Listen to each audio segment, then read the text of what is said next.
Presidente Laerte Gomes, é um prazer estar com o senhor. O senhor vai dar uma entrevista para o site noticiastudoaqui.com. E eu começo perguntando para o senhor, das 3 coisas que o senhor se orgulha de ter feito este ano no parlamento, como deputado e como presidente. Osmar, uma alegria estar aqui. Um abraço a todos os amigos internautas do site Tudo Aqui e poder conceder essa entrevista é uma honra para a gente. É verdade, a gente assumiu o mandato de presidente da Assembleia Legislativa no mês de fevereiro e a gente tinha mais ou menos planejado já o que a gente ia fazer de momento. Eu acho que umas ações importantes que nós fizemos aqui, e todos os deputados abraçaram essa ideia, foi o projeto da nossa economia. Eu acho que a gente, quando assumiu a gestão, nós cortamos contrato, cortamos despesa, já temos hoje mais de 30 milhões economizados que vamos devolver ao governo do estado no ano que vem para ser aplicados em ações nos municípios, em saúde, em educação. Então acho que isso foi uma das coisas que mais eu tive prazer esse ano, né, de estar praticamente um ano à frente da Assembleia Legislativa. Foi a ação de poder economizar, de poder cortar custos, cortar despesas, para a gente poder devolver esse dinheiro que é da sociedade. Outra questão que nós também, que eu acho que foi muito importante, nisso foi a construção ao longo dos meses da relação com os poderes, principalmente com o Poder Executivo. Acho que a gente começou um pouco, cada um do seu lado, né? Meio travado, e ao longo dos meses a gente conseguiu se aproximar e dar celeridade às matérias. Eu acho que o aproveitamento da Assembleia esse ano foi muito bom. Nós praticamente votamos 100% das matérias que chegaram nessa casa. Então a celeridade, né, no debate, a celeridade da aprovação das matérias, eu acho que isso foi um dos pontos fortes desse ano da Assembleia Legislativa. E a outra questão, que é pública, que hoje está na boca de todo mundo em Rondônia, é a questão, a coragem que a Assembleia teve. Eu sempre falo que o único órgão, o único poder que teve coragem de encarar a Energisa foi a Assembleia Legislativa.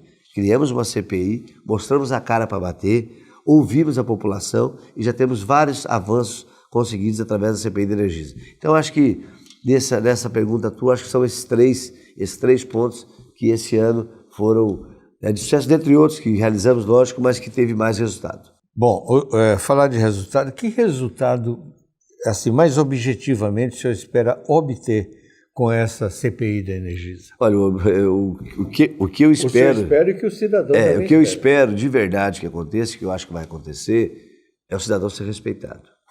É inadmissível uma empresa dessa que tem uma concessão federal vir ao estado de Rondônia, não cumprir as leis, tratar o cidadão da forma que trata, desrespeitosamente, desdenha do consumidor, obriga o consumidor a humilhações e ninguém fala nada. Então a Assembleia teve isso e agora acho que os resultados já vão vir. Já foram criados um arcabouço de leis que eles vão ter que ser obrigados a cumprir, como por exemplo o projeto de minha autoria, que só pode cortar energia depois de notificado 15 dias após, a questão dos cortes final de semana, a questão das trocas de relógio, tudo isso vai ser feito agora, final do ano, assim que terminar a CPI da Energisa, vai ser feito o informativo e mostrar à população os direitos que eles têm.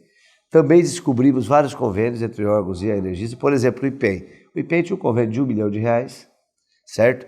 Com a Energisa, e os aparelhos que estavam lá no IPEM para fazer a aferição dos relógios são todos da Energisa. É mais ou menos a mesma coisa que botar o gambá cuidar do galinheiro, porque o IPEM tem o papel de fiscalizar os relógios, de fiscalizar as aferições. Então esse convênio já foi desfeito, temos convênio com os outros órgãos também, e a gente espera que tudo isso no final dê resultado. Agora, semana, a bancada federal, olha o que é o resultado disso, a bancada federal já convidou a CPI de Energias da Assembleia para fazer uma sessão no Congresso Nacional, vai chamar todos os diretores da ANEEL para poder a CPI levar o que já tem, o que já levantou para o Congresso Nacional, para que seja pressionado e cobrado a ANEEL. Recentemente também, de resultado efetivo, a ANEEL pediu uma reposição de percas de energia. A Energisa solicitou uma reposição de perca de energia de quase 20%. Eu fui pessoalmente a Brasília, junto com a bancada federal, me inscrevi, fiz a sustentação oral para defender, para não ter essa reposição, que é um aumento. Mostramos para os diretores da ANEEL tudo que a CPI tinha apurado e investigado e, graças a Deus, isso foi arquivado. Então já tem resultados importantes e vamos ter mais. Nós temos uma dívida milionária, que a gente pode falar disso também, que a Energisa deve para o Estado e quer pagar com uma ninharia. Então tem muitas coisas aí em jogo através da CPI ainda para ser apurada e discutida. A tarifa não é o objetivo da CPI. Seria, Osmar, demagogia minha, mentira minha se eu falasse que a Assembleia e a CPI têm poder de baixar a tarifa de energia. Poder não tem. A Assembleia tem o poder de cassar a concessão da Energisa? Não tem. Por quê? É uma concessão federal. Agora, o que nós estamos levantando? Instrumentos para pressionar a bancada federal, para pressionar a ANEEL, para poder tomar as providências necessárias. Concluindo a CPI da Energisa, vão ser feitos os relatórios, encaminhados para o Ministério Público Federal, para a AGU, para a Polícia Federal, para a ANEEL, para o Ministério das Energias, para a bancada federal, para tomar providências. Agora, o que depender da Assembleia para as leis estaduais no que diz respeito ao Estado, aí sim a Assembleia tem poder. Quanto à questão da tarifa, não tem. Presidente, a coisa que mais incomoda hoje o cidadão rondoniense é o valor da tarifa da energia. É uma mercadoria que está dentro da casa da pessoa e ele não pode usar. É verdade, mas eu acho que o que incomoda mais não é nem o valor da tarifa. O que incomoda mais é a forma que eles estão fazendo, as contas que têm aumentado, duplicado, triplicado, não por causa da tarifa, por causa do consumo de quilowatts. Nós vimos o depoimento de Pará, uma senhora que sempre consumia 300, 400 quilowatts, inclusive com a Energisa, 400 quilowatts, por outro mês foi para 1.000. Com a mesma coisa, mesmo geladeiro, mesmo ar-condicionado, tudo. Então é esse que está o problema. O próprio servidor do IPEI, e não é eu que estou falando aqui, quem falou foi o servidor do IPEI da CPI, sob juramento, que disse que é possível que os relógios da Energisa, esses relógios que estão trocando, sem conversar com o consumidor, chega na casa, troca, pode estar adulterado em até 40%. Então a CPI está investigando isso também. Então essa questão do consumo é muito mais grave do que o preço do quilowatt de energia. Lógico que é caro também, mas só subiu 20%. Mas a maioria das contas dobrou de preço, então não justifica. Então a CPI está apurando isso. Bom, é uma forma de fazer baixar a conta da energia das pessoas, né?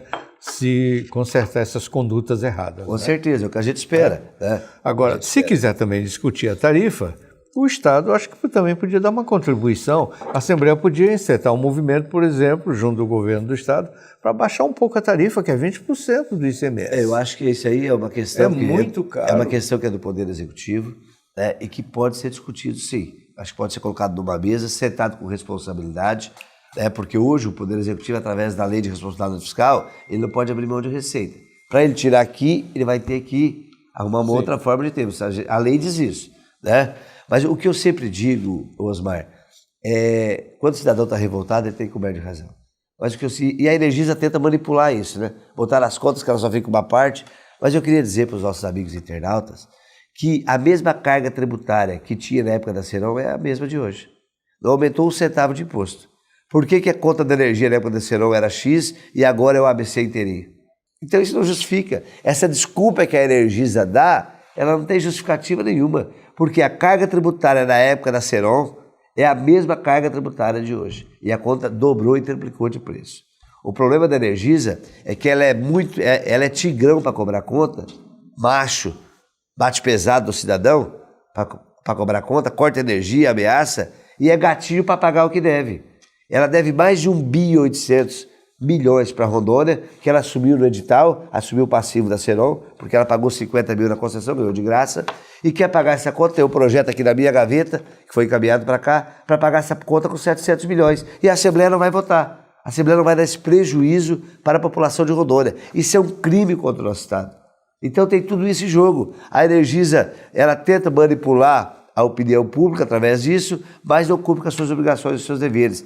A fala que vai fazer 500 milhões de investimento. Mentira. O investimento é dinheiro que o consumidor paga na conta. Quanto vai pagar a tua conta de energia? Tem lá R$6 e pouquinho de outros investimentos. Que isso vai para uma conta chamada CCC ou CDE na ANEEL. E essas expansões de rede, energia rural, tudo é feito com esse dinheiro que o consumidor paga. A Energisa diz que dá tarifa social para milhares de pessoas em Rondônia. A Energisa fala que quando a BR-429, região de Machadinho e Buriti, que ela gera energia lá, Osmar, através de motor de óleo diesel, que a energia é muito mais cara e repassa mais barato para o cidadão. E ela fala que ela que banca isso. Mentira! Quem banca isso é o consumidor, através dessas contas que eu falei. Sabe quanto que a Energisa recebe por mês de subsídio? pelas tarifas sociais de Rondônia e pela energia termoelétrica que gera, mais de 100 milhões de reais por mês. Então ela está fazendo graça com ninguém. E ela dá quanto desses 100 milhões? É todo para ela, 100 milhões, porque isso não devolve nada. Não, isso ela recebe. Isso ela recebe das pessoas que têm contas tarifas sociais, da onde gera energia. Essa é a diferença que ela banca aqui. E o cidadão repõe para ela porque paga na conta de energia através da ANEEL. Então a gente tem que ser muito claro e transparente que essa empresa tem que aprender uma coisa. A Rondônia tem leis e ela vai ter que respeitar a nossa população. Se ela é acostumada a fazer isso em outros estados, é problema dela. Aqui nós não vamos permitir. Tanto é que mais de 5 estados brasileiros, deputados já vieram a Rondônia para ver o modelo da CPI aqui, para implantar lá, porque lá estão tratando da mesma forma. Então isso é uma cultura dessa empresa, desrespeitar o cidadão e o consumidor. O fato é que essa área de energia suscita muitas coisas, como, por exemplo, fazer eu e o senhor pagar pela conta daquele que furtou a energia. Né? Quer dizer, quem roubou foi o Zé, mas quem vai pagar o roubo é o Paulo. Mas aí... eu acho que isso não tem amparo constitucional. Agora, não tem. O grande problema, Osmar, é que eles estão botando todo mundo no mesmo saco. Que se apure quem roubou energia, se pune. Se pune. Mas eles estão botando todo... Eles acham que o povo de Rondônia todo está roubando energia. Porque eles chegam na casa, cidadão lá de bem, está com o relógio, chega, troca o relógio, bota o deles, a energia dobra de preço no outro mês. E eles ganham 3 vezes. Estão ganhando na adulteração do relógio. Com certeza. Ganha quando nós pagamos nossa conta em dia. E ganha quando o cidadão que furtou é pego e é multado. Quer dizer, é 3 fontes cobrindo o mesmo crime. Ontem à noite eu recebi uma denúncia à noite, uma funcionária até do Tribunal de Contas, chegou em casa às 7 horas da noite sem energia porque os funcionários da Energisa estavam trocando o relógio às 7 horas da noite. Isso é um absurdo. Isso é uma falta de respeito. Um amigo meu de Paraná pagou a conta, foi lá e cortaram e deixaram ele 20 dias sem energia e aplicaram uma multa de 6 mil reais. Então é um absurdo. Então a gente está aqui para defender isso. Presidente Laeste, as leis que são produzidas aqui para defender o cidadão, como essas de evitar que corte a energia no final de semana, que obriga a avisar para poder cortar, como aquela do trânsito também, que não podia prender o veículo e tal. Quando esses órgãos não respeitam essas leis, qual é a punição? O que acontece com eles? Porque esse é o problema do Brasil, o desrespeito, cria as leis, mas depois o criminoso não paga. O grande problema é que o cidadão, nós não temos noção e não conhecemos os nossos direitos, as leis que imperam no Estado. E acontece muito isso. Por exemplo, você tocou aí numa lei até que foi de minha autoria, mais do deputado Emílio, que foi a proibição de apreensão de veículo IPVA atrasado. A lei existe, a lei é válida. Só por que está prendendo? Porque o licenciamento está vinculado ao IPVA. Então nós temos que separar isso. O diretor do Detran veio aqui nessa casa, na Assembleia Legislativa, fez o compromisso de fazer o estudo e desvincular o licenciamento da lei do IPVA, porque a Constituição nossa é bem clara. Se não me engano, no artigo 150 ou 152, que é vedada a apreensão de qualquer tipo de bem para cobrança de impostos, de dívidas, né? De tributos. Então, isso aí tem que ser uma questão judicial. O IPVA é um imposto, como o IPTU, como qualquer outro, como o ICMS, mas só que tem a vinculação do licenciamento. E o diretor do Detran veio aqui assumir o compromisso e depois que ele foi sabatinado e aprovado pela Assembleia, o senhor diretor do Detran, Coronel Gonzaga, não cumpriu a palavra dele. Não cumpriu a palavra dele, sumiu, não tocou mais no assunto. Veio aqui, ludibriou os deputados, falando que ia baixar as tarifas e taxas do Detran, falando que ia desvincular para passar essa sabatina, mentiu nessa casa e sumiu. Ninguém mais viu o homem. Então, a gente precisa fazer isso. Agora, essas leis, tem os órgãos, tem PROCON, tem Ministério Público, tem os órgãos de controle que tem que punir quem não cumpre. E também a Polícia Rodoviária Federal alega que ela só vale nas estradas, nas rodovias estaduais. Na verdade, a Polícia Rodoviária Federal, tudo se vincula ao licenciamento. Como está na Constituição que é vedada a apreensão de bens, tem que cumprir, que é uma cláusula constitucional. Inclusive, em vários estados, essa lei já foi criada e já foi julgada procedente constitucional. Então, assim que a gente desvincular isso, tirar o licenciamento, se o diretor do Detran cumprir a palavra dele, do IPVA, eles vão ter que cumprir tudo. Mas se não cumprir, o que acontece? A lei prevê o quê? Aí tem que usar as penalidades, né? Aí você tem que pegar a lei, estudar a lei, ver as punições, o Ministério Público tem que entrar com a ação, Defensoria, PROCON, nós temos órgãos de controle que tem a obrigação e o dever de defender o interesse do cidadão. Presidente, mudando um pouco de tema, saindo desse. Vamos falar agora sobre... Até porque quem cria as leis é o legislativo, né? Mas quem fiscaliza são esses órgãos que eu falei. Pois é. E o grande problema do país é que os crimes ocorrem e não tem a punição. É igual multa multa ambiental, né?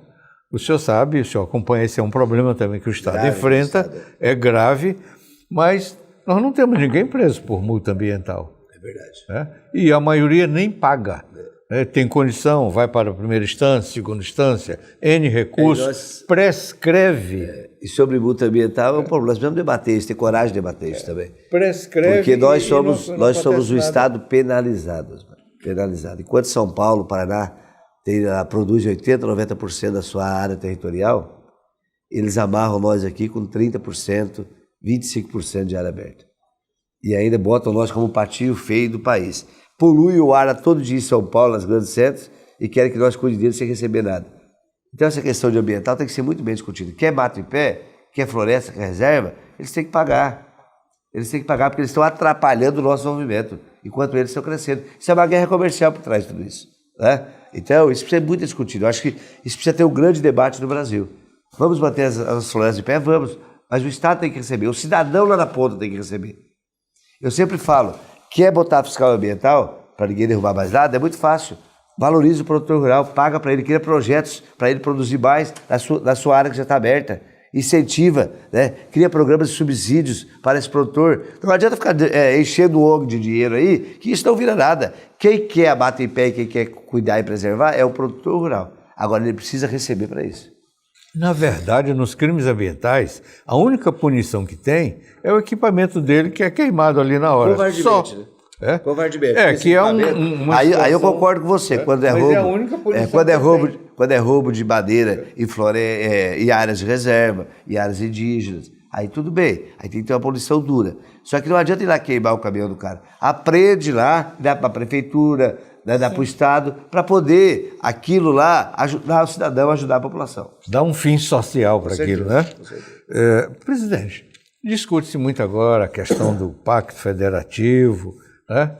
A nível de Brasil, a relação dos poderes, aqui e acolá está se esgarçando, aí baixa a bola, ajusta. Eu pergunto para o senhor, no âmbito do Estado de Rondônia, como é que está a relação entre os poderes? Olha, está muito boa, acho que tem cada um com a sua independência, que isso é constitucional também, né? Está na nossa Constituição, os poderes são independentes, mas porém tem que ser harmônicos, né? Então é como uma casa, é como uma casa da gente. Quando a gente briga, pai, filho, mulher, fica brigando, a família vai para a lona. Assim é o Estado, nós temos que ter responsabilidade com o Estado. Então hoje o diálogo é de respeito com o governador Marcos Rocha, é um diálogo de muita aproximação a gente tem hoje, uma aproximação muito grande. Estamos todos num pensamento só que é trabalhar pelo Estado. Logicamente que há um ponto aqui, um ponto acolá, que há uma divergência, mas é discutido com respeito, é debatido. O governo tem nos ouvido, a gente tem ouvido o governo.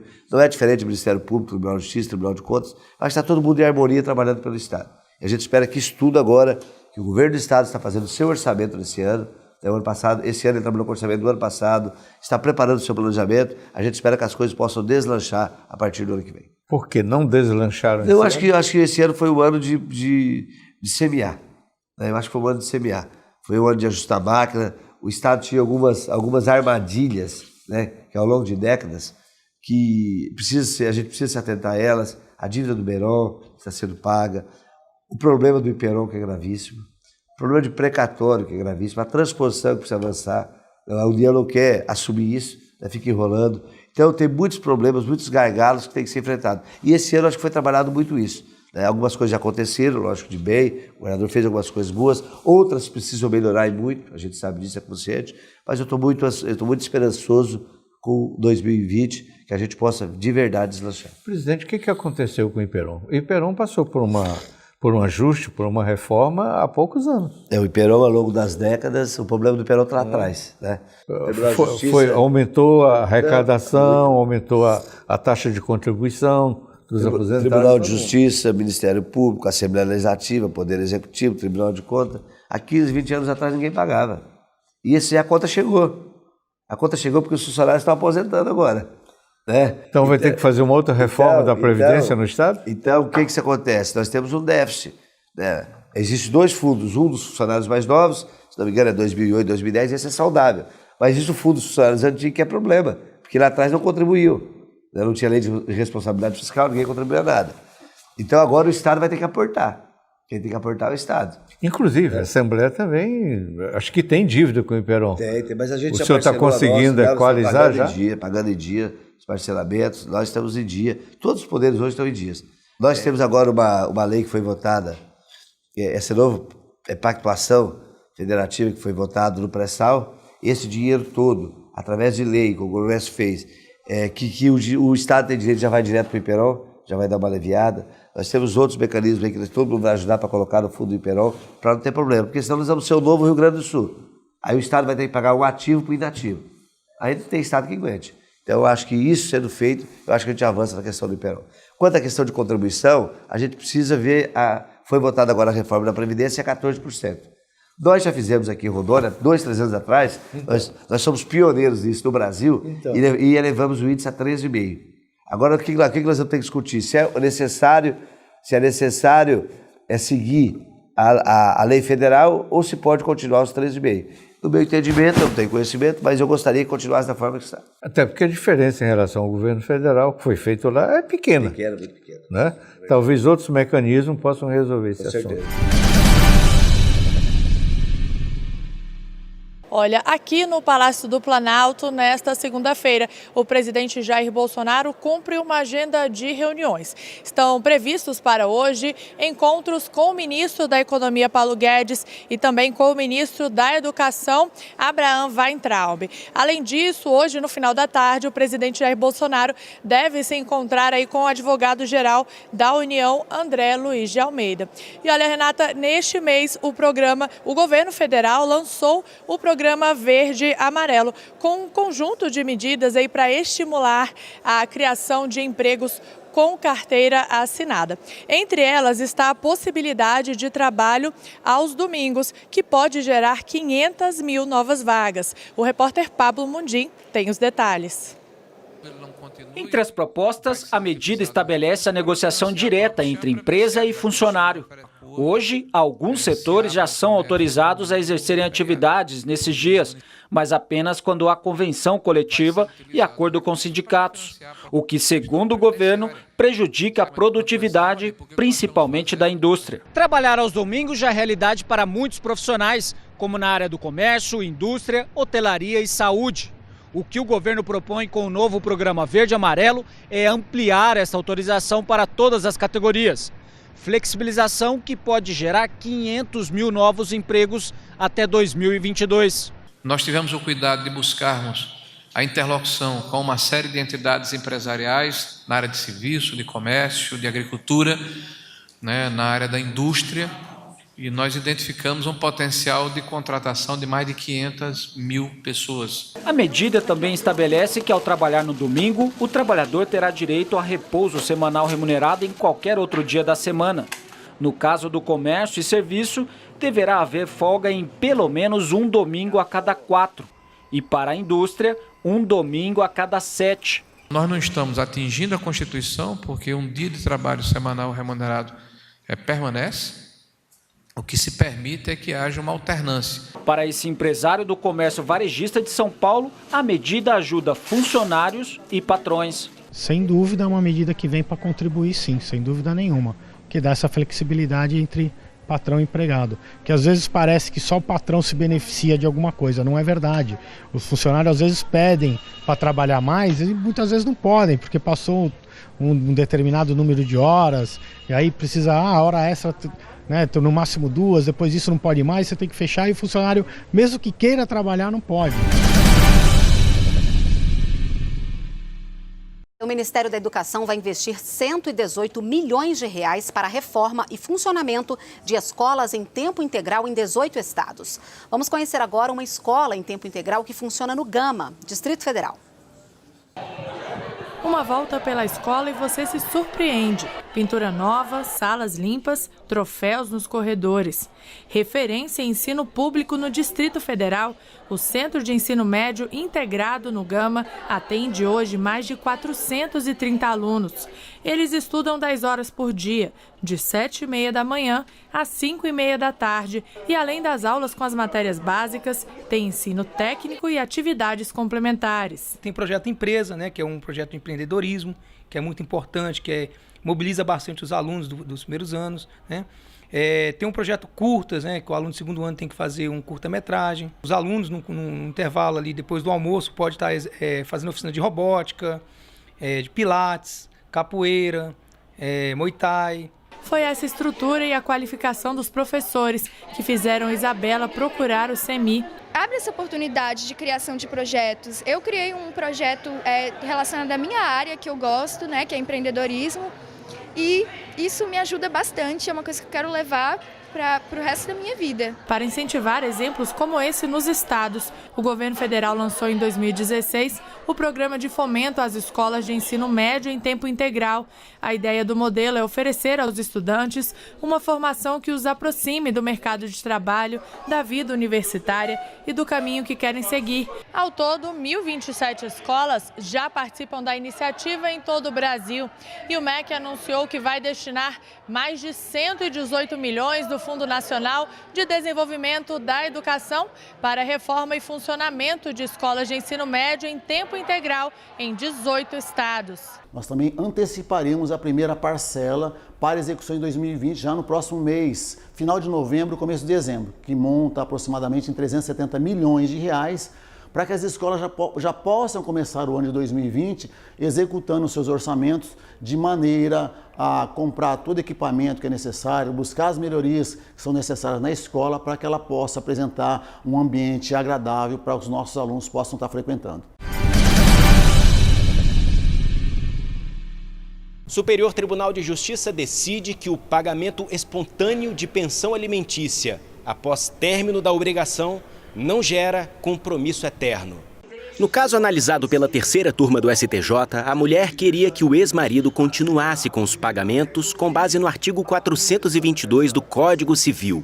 O dispositivo prevê que o repasse reiterado de valores, mesmo fora de uma relação contratual, gera um direito ao recebimento, em virtude do princípio da boa-fé objetiva. Após a separação, as partes firmaram um acordo durante uma audiência realizada em 2001. O ex-marido se comprometeu a pagar o plano de saúde e a pensão alimentícia pelo período de 24 meses. Passado esse prazo, ele permaneceu transferindo os valores dos alimentos por mais 15 anos e em 2017 decidiu suspender o pagamento. A mulher acionou a justiça pedindo a continuidade da pensão. O Tribunal de Segunda Instância determinou que o ex-marido deveria continuar o pagamento, com base na boa-fé objetiva, na idade avançada da alimentanda e na dificuldade que ela vinha enfrentando de voltar ao mercado de trabalho. Já no STJ, o relator ministro Vilas Boas Cueva teve outro entendimento. Destacou que o fim de uma relação conjugal deve estimular uma independência de vidas e não, ao contrário, o ócio, pois o dever de prestar alimentos entre cônjuges não constitui garantia material perpétua. No voto, acompanhado pela maioria da terceira turma, o ministro ressaltou ainda que a boa intenção do recorrente perante a ex-mulher não pode ser interpretada a seu desfavor, já que não havia mais relação obrigacional entre as partes. Para ser infectada, uma pessoa precisa apenas não ter sido vacinada, não ter tido a doença e ter contato com gotículas que trazem o vírus. Por isso, além das medidas de prevenção, as de bloqueio vacinal também devem acontecer muito rápido. Assim, o Ministério da Saúde criou um tutorial para que vocês, profissionais de saúde, saibam o que fazer. Fiquem atentos! Olá, eu me chamo Arthur, sou médico de família e comunidade e vou falar sobre a detecção do sarampo. Para começar, é preciso providenciar cartazes sobre os sinais e sintomas do sarampo que facilitem o acolhimento dos pacientes suspeitos da doença. Estimular os usuários que tiverem os sintomas e sinais suspeitos da doença a comunicarem o seu estado a profissionais de saúde. Acolher e avaliar todas as pessoas, independente da idade e da situação vacinal, que apresentem febre e exantema maculopapular, acompanhados de coriza ou tosse ou conjuntivite. Realizar classificação de risco e dar prioridade para os pacientes suspeitos de sarampo. Garantir isolamento respiratório dos pacientes suspeitos de sarampo em sala privativa e com menor circulação de pessoas, não esquecendo do uso da máscara cirúrgica. Além disso, é importante manter a porta fechada e o ambiente ventilado. Disponibilizar a máscara N95 para os profissionais de saúde. Investigar se o usuário teve contato com casos de sarampo. Realizar a confirmação do caso por meio de exame laboratorial ou vínculo epidemiológico. Para a notificação imediata, fique atento. É importante notificar todos os casos suspeitos de sarampo dentro das primeiras 24 horas após o atendimento do usuário. Comunicar por telefone à Secretaria Municipal de Saúde ou à Vigilância Epidemiológica para orientações das medidas necessárias e ações de controle dos casos notificados. Preencher todos os campos da ficha de notificação compulsória referente a doenças exantemáticas febris, sarampo, rubéola. Não deixe de enviar a ficha de notificação para a Vigilância Epidemiológica após o encerramento do caso. Não se esqueça de registrar o atendimento no Sistema de Informação eSUSAB e gerar a notificação do caso suspeito com a SIAP A71. E para medidas de controle, deve-se identificar os contatos, apoiar e realizar a vacinação de bloqueio o mais precocemente possível, no prazo de até 72 horas do contato. Verificar a situação e o histórico vacinal dos contatos. Registrar na ficha de notificação os contatos vacinados por faixa etária. Registrar na ficha de notificação a especificação do intervalo de tempo da realização do bloqueio vacinal.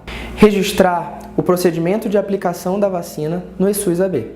Realizar busca ativa dos casos suspeitos. Desenvolver ações de educação em saúde junto à comunidade. Emitir alertas via SMS sobre a situação epidemiológica do sarampo. Garantir o controle da cobertura vacinal da população. E, por fim, apoiar a intensificação da vacinação de rotina conforme as indicações do Calendário Nacional de Vacinação. Se quiser saber mais sobre o sarampo, como, por exemplo, o esquema vacinal, acesse saude.gov.br/sarampo.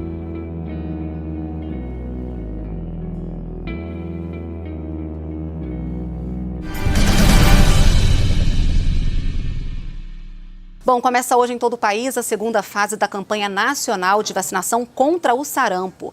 Vamos até São Paulo. Ricardo Ferraz tem as informações pra gente. Ricardo, bom dia. Bom dia, Renata. Bom dia a você que acompanha o Brasil em Dia. Essa fase da campanha de vacinação é destinada às pessoas que têm entre 20 e 29 anos de idade. Justamente a faixa etária mais difícil de ser atingida por essas campanhas de vacinação, porque muitas dessas pessoas julgam que a caderneta de vacinação está completamente em dia e que todas as vacinas já foram tomadas. Infelizmente, na prática, não é isso que acontece e muitas dessas pessoas podem ser contagiadas pelo sarampo, que é uma doença altamente contagiosa. Por isso, o Ministério da Saúde está pedindo que as pessoas nessa faixa etária compareçam às unidades básicas de saúde em todo o país para verificar se a carteirinha está totalmente em dia e, se for o caso, tomar a vacina tríplice viral, que além do sarampo protege também contra a rubéola e a cachumba. A meta do Ministério é vacinar mais de 13.600.000 pessoas. O Ministério está preocupado porque o surto de sarampo se intensificou nos últimos meses. Apenas nos últimos 90 dias, Renata, foram registrados 5.660 casos da doença, o que significa mais da metade de todos os casos que foram registrados desde o início de 2019. E por isso também o Ministério já está programando para o ano que vem novas campanhas para atingir aquelas pessoas que têm entre 5 e 19 anos e também entre 30 e 59 anos de idade.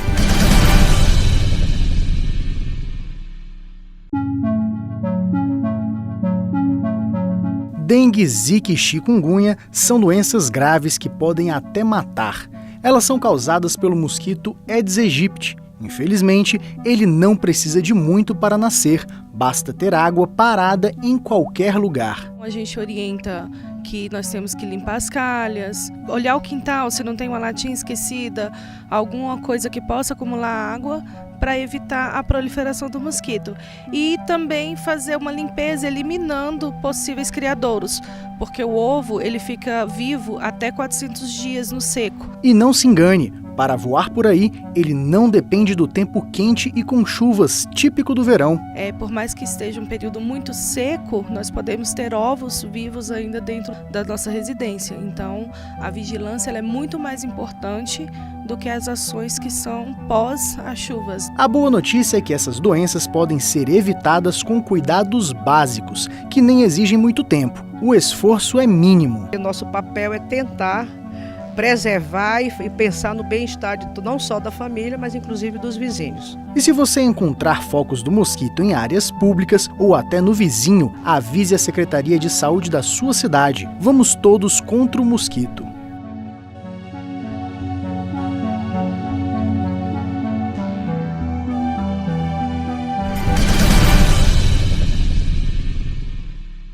Emenda Constitucional número 103.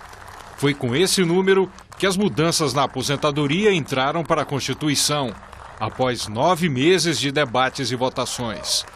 O governo espera uma economia de 800 bilhões de reais em 10 anos com as novas regras. Estou certo que a reforma da Previdência por si só não será suficiente para atender aos reclamos de todos os brasileiros, mas é um passo necessário que certamente vai abrir agora a oportunidade para o debate de uma agenda de reformas muito mais amplas. E tenho certeza que o Congresso Nacional dará a resposta à altura para que o Brasil possa refazer e transformar o Estado brasileiro, para colocar o Estado brasileiro a serviço dos brasileiros. O texto base da reforma não poupou o desejado 1 trilhão, mas poupou sim muito sofrimento, principalmente dos brasileiros mais vulneráveis. Os senadores fizeram a sua parte, os deputados fizeram a sua parte e contribuíram muito para concluir a apreciação desta matéria ainda em 2019. Acredito que é um passo fundamental para que o nosso país possa deslanchar e retomar o seu caminho e seu destino de crescimento. É muito difícil fazer um texto em que se equilibre a consciência social que é tão forte dentro deste Congresso, na Câmara, neste Senado, a preocupação com as populações mais vulneráveis num país tão injusto e, ao mesmo tempo, ter em mente a importância do equilíbrio fiscal.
gigante pela própria natureza, estrela sorte pave do colosso, e o teu futuro espelha essa grandeza, terra dourada, entre outras vidas do Brasil, a pátria amada, dos filhos deste sol mais pai, gentil, pátria amada, Brasil, deitado eternamente imenso esplêndido, ao som do mar e a luz do céu profundo, fulguras obras em florão da América, iluminado o sol do novo mundo, do que a terra mais ardida, entre os sonhos lindos campos tem mais flores, nossos bosques têm mais vida, nossa vida no teu seio mais amor.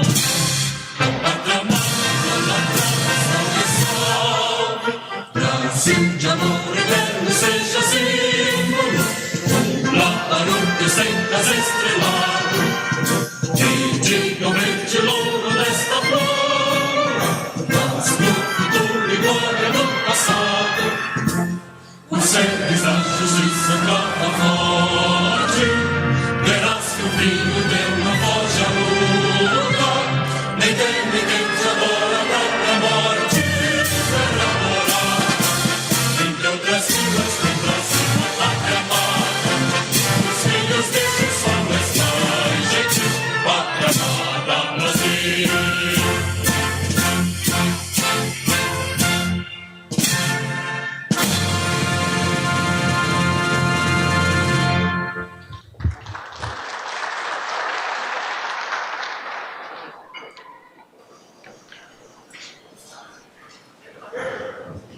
Senhoras e senhores, assistiremos agora a vídeo institucional sobre o programa Previne Brasil.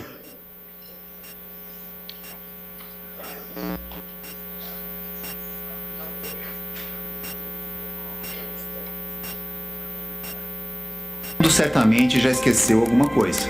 Esqueceu um celular, esqueceu de ligar, esqueceu de mandar uma mensagem. Mas o que você acha de esquecerem 50 milhões de pessoas? Foi o que aconteceu com a saúde no Brasil. Vamos explicar. O SUS foi criado a partir da Constituição de 1988, que dizia: a saúde é direito de todos e dever do Estado. Dentro dessa lógica, o governo federal faz um repasse mensal para cada um dos municípios brasileiros, proporcional aos seus habitantes.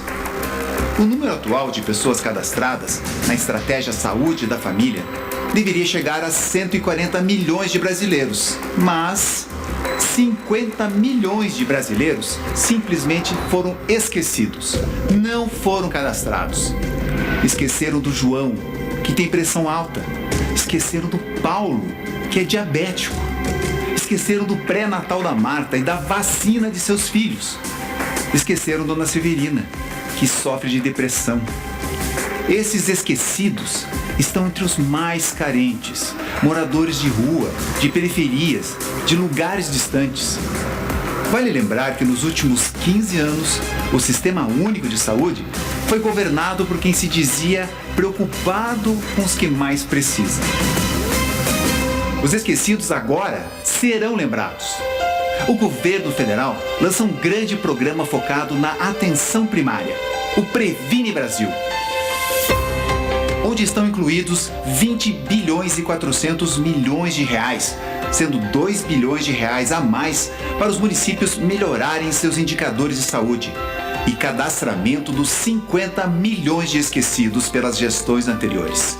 Unidades de saúde, equipes de saúde da família e agentes comunitários vão multiplicar os esforços para levar a prevenção a todos, aos 90 milhões que vinham sendo mal assistidos e aos 50 milhões de esquecidos. O foco será o pré-natal, a redução da mortalidade infantil e de doenças infecciosas, diabetes, hipertensão, câncer e saúde mental. O esquecimento dos governos anteriores causou lotação nas emergências, fila nas cirurgias, falta de leitos de UTI e bilhões de reais mal gastos no SUS. Incluir todos reduzir custos, premiar o bom desempenho e melhorar a qualidade de vida. O Previne Brasil chegou para valorizar a atenção primária, porque a gente sabe, prevenir é melhor que remediar.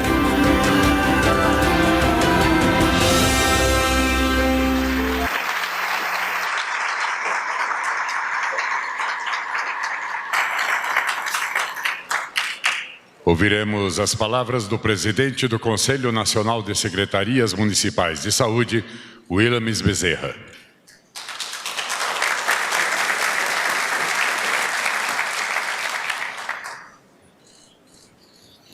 Boa tarde a todos e a todas. Queria saudar o excelentíssimo senhor presidente da República, Jair Bolsonaro. Em nome dele, saudar todos que compõem a mesa de honra. Cumprimentar o nosso ministro da Saúde, grande comandante do SUS no Brasil, Mandetta. Parabenizar o ministro e ao presidente da República pela iniciativa vitoriosa de criação da Secretaria da Atenção Primária em Saúde. Essa secretaria que veio com uma proposta clara de atender às necessidades dos municípios brasileiros, principalmente na revisão da política de financiamento da atenção primária em saúde. E essa revisão fez com que nós, municípios brasileiros, junto com os estados e com o Ministério da Saúde, pudéssemos, em 45 dias, promovermos uma visita em 19 estados da Federação, ouvindo mais de 8 mil pessoas na construção dessa nova política de refinanciamento da atenção primária, que vai incorporar na saúde primária do Brasil, ou seja, nos municípios brasileiros, 2,5 bilhões de reais. Sabemos que ainda precisamos muito mais, porque o vácuo de financiamento na saúde pública primária do Brasil é grande. Mas essa medida vem no momento justo e vem atender aos 5.570 municípios de maneira uniforme e, principalmente, incluir aqueles brasileiros que não tinham sido vistos ainda no Sistema Único de Saúde. O CONASENS, aqui representando os municípios brasileiros, reforça a parceria com o Ministério da Saúde e com o Governo Federal e agradece a Sua Excelência, o senhor Presidente da República, e ao nosso ministro Mandetta e a toda a sua equipe pelo belo trabalho que vem sendo feito no Ministério e, principalmente, pelo fortalecimento da atenção primária em saúde como bandeira número 1 da política de inclusão social no Sistema Único de Saúde. E nós estamos aqui de público agradecendo nesse momento a esse programa que vem de encontro àquilo que os municípios brasileiros realizam, que é justamente abrir porta de acesso para os brasileiros excluídos, fortalecendo a atenção primária em saúde. Muito obrigado e uma boa tarde a todos.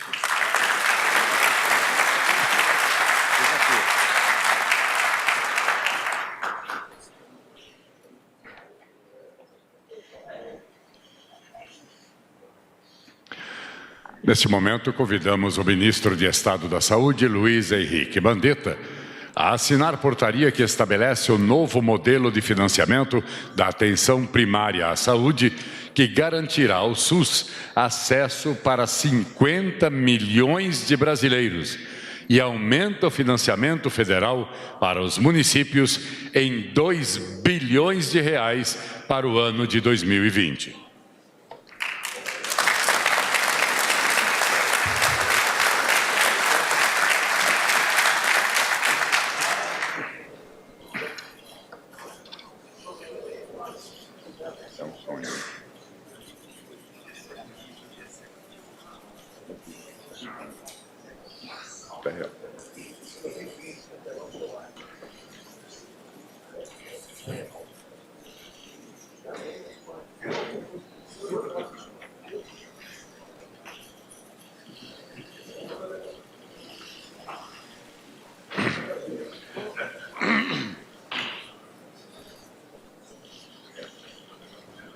Com a palavra, o ministro de Estado da Saúde, Luiz Henrique Mandetta.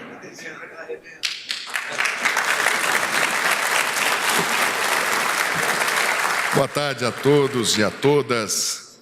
Nosso presidente, Jair Messias Bolsonaro, presidente da República Federativa do Brasil. Seu nome, presidente, eu cumprimento a toda a equipe, a todos os ministros de Estado que compõem a nossa equipe.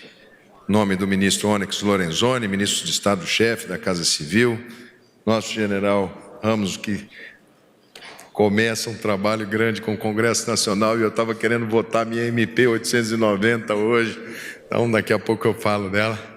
Meu amigo, nosso governador do estado de Rondônia, Coronel Marcos Rocha, Henrique Prata, do Hospital do Amor, Barretos, Beltrame, do Conselho Nacional de Secretários Estaduais de Saúde, Williams, do Conselho Nacional de Secretários Municipais de Saúde, Major Vitor Hugo, líder do governo na Câmara dos Deputados, em nome de quem eu cumprimento todos os parlamentares e também em nome do senador Eduardo Gomes, do governo no Senado, a todos os senadores aqui presentes, Soraya, lá do estado de Mato Grosso do Sul. E também o meu amigo, um lutador da história do SUS, governador Ronaldo Caiado. Eu explicava o alcance, prefeito Marquesan, dessa medida, porque em 30 anos de SUS, prefeito Crivella, até hoje o SUS repassou na ótica do per capita, quantas pessoas moram na cidade, quantas equipes tem de saúde da família. Repassava-se o recurso. Essa maneira de repassar o recurso, ela era muito justificada pela chamada universalidade. Olha, nós estamos dando um pouquinho para cada brasileiro. E realmente não se pode perder de vista a universalidade. Mas ela criou, presidente, um mundo dos esquecidos, como não era cobrado, e nós temos 44 mil equipes de saúde da família, senador Jorge.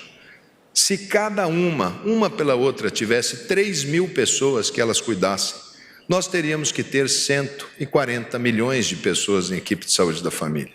Nós não chegamos a 90 milhões. Aonde estão as pessoas?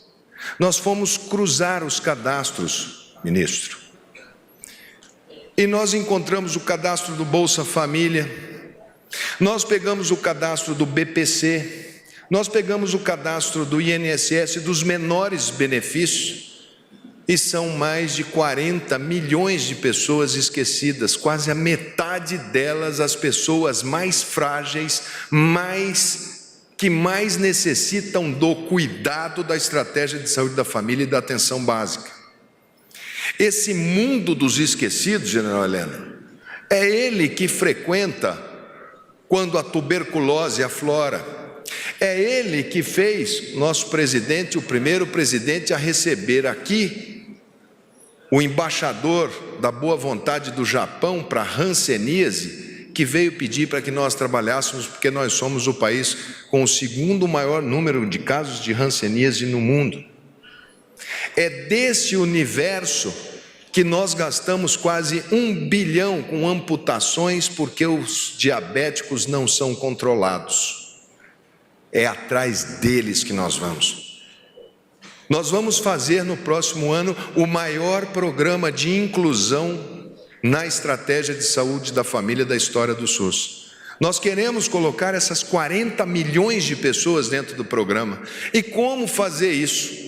Mantendo a mesma ótica que nós recebemos? Aí entra uma discussão muito grande de equipe de trabalho, equipe que está aqui hoje representada no Ministério da Saúde, nos 6 passos que nós demos em relação à atenção primária. O primeiro foi a criação da Secretaria Nacional da Atenção Primária. O segundo passo foi o Saúde na Hora, onde já milhares de unidades ficam abertas 60 horas ou 75 horas semanais, ampliando o acesso das pessoas aos sábados ou até às 22 horas, aumentando o repasse.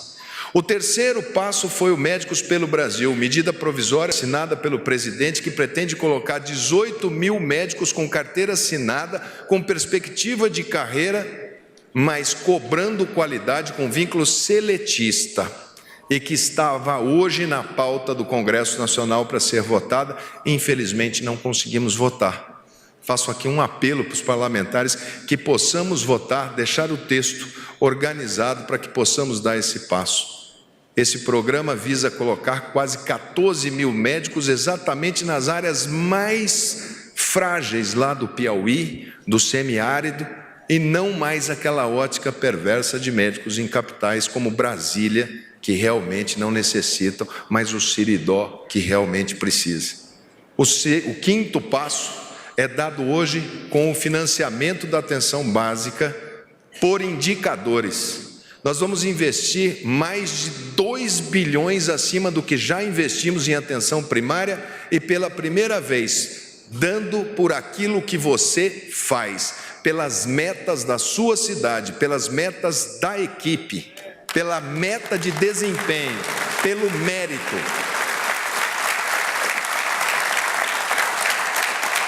Ontem, presidente, eu não pude acompanhar a nossa comitiva até Campina Grande, naquele evento maravilhoso que tinha também um componente de saúde, porque eu tinha o evento lá em Alagoas, o governador do estado, todos os prefeitos de Alagoas.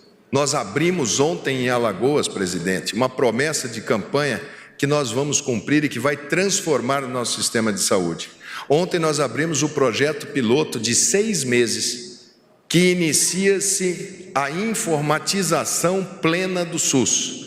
Nós não vamos mais usar cartão nacional de saúde, nós vamos usar o CPF, que é um número que todo brasileiro tem.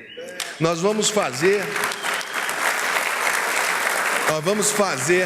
de uma maneira que pegamos um estado difícil como Alagoas, porque 76% das unidades não são informatizadas, apenas 24%.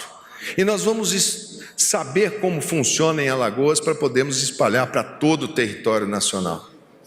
O próximo passo deve ser o lançamento do maior programa de capacitação, que devem ser os 339 mil agentes comunitários de saúde e endemias do Brasil, que vamos capacitá-los para o nível técnico, deputado Raimundo.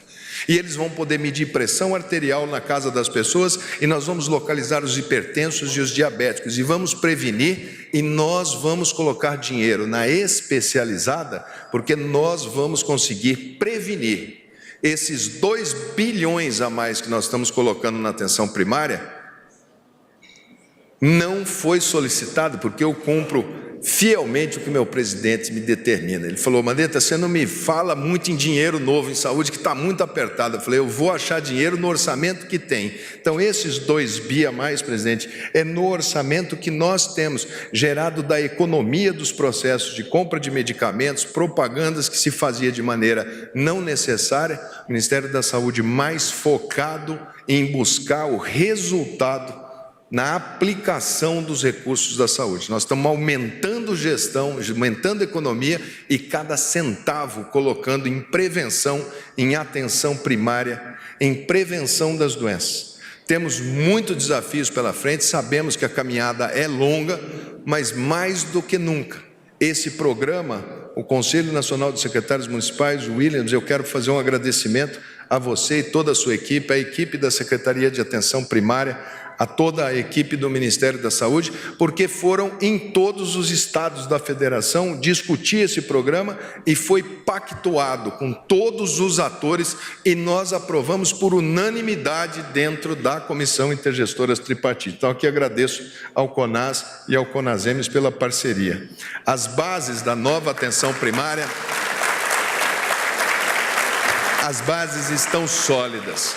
O caminho está muito bem traçado. O ano que vem é trabalhar, trabalhar, trabalhar. Colher os frutos da prevenção para uma cidade mais sadia, para equilíbrio econômico-financeiro, alocar os recursos que nós precisamos alocar, aumentar a cobertura, mas principalmente fazer valer cada centavo do contribuinte brasileiro quando o assunto é saúde. Hoje é um dia de refundação do nosso Sistema Único de Saúde e dos investimentos de atenção primária. Quero agradecer, presidente, ao apoio incondicional da presidência, da Casa Civil, de toda a equipe de ministros, para que nós pudéssemos hoje estar lançando um programa tão ambicioso, tão forte, tão humano, tão cheio de carinho pelos nossos cidadãos e principalmente de respeito absoluto aos prefeitos aqui representados pelo prefeito do Rio, pelo prefeito de Porto Alegre, tem mais alguns prefeitos aqui, mas tudo que diz respeito à atenção primária, vocês deliberam, não precisa pedir autorização de CIB mais. Tudo que faz com que vocês possam ter capacidade de administrar é entregue a vocês. A flexibilização de carga horária, se você não tem o médico 40 horas, contrate 20. Vocês só podiam ter... Vocês só tinham pessoas, unidades com 3 equipes, pode até 6. Organizem, discutam nos municípios. É lá que as pessoas moram, é lá que a gente quer ver o governo federal menos Brasília e mais Brasil através das prefeituras. Parabéns a todos aqueles que trabalharam muito por esse dia, ao Erno, ao Gabardo, ao Francisco, ao Wanderson, a Mayra, enfim, a toda a equipe do Ministério da Saúde. E mais uma vez, muito obrigado, presidente, que é um dia histórico para o nosso Sistema Único de Saúde.